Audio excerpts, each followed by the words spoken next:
পুরুষ হওয়া অত সোজা নয়। একটু বড় হওয়ার পর হঠাৎ করেই বুঝে যায় খুব তাড়াতাড়ি বড় হতে হবে, পুরো সংসারের দায়িত্ব নিতে হবে।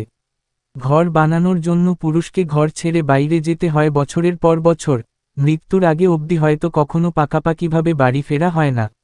নির্বাক সৈনিকের মতো লড়ে যায় বহুরূপীর মতো বিভিন্ন রূপে, কখনো দাদা, কখনো ভাই, কখনো বা স্বামী, কখনো বাবা। পুরুষকে কখনো কাঁদতে দেখবেন না, কারণ সে জানে কাঁদলে সান্ত্বনা দেওয়ার মতো কাউকে পাশে পাওয়া যায় না।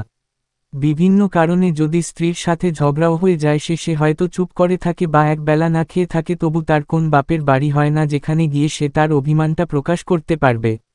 যতই শিক্ষার ডিগ্রি থাকুক, পুরুষের সম্মানটা তার উপার্জন এবং মূলধনের উপরে নির্ভর করে। পুরুষরা সমাজ, পরিবার ও সম্পর্কের ভিত গড়ে তোলে, অথচ তাদের আবেগ, সংগ্রাম ও স্বাস্থ্যের কথা অনেক সময় উপেক্ষা করা হয়।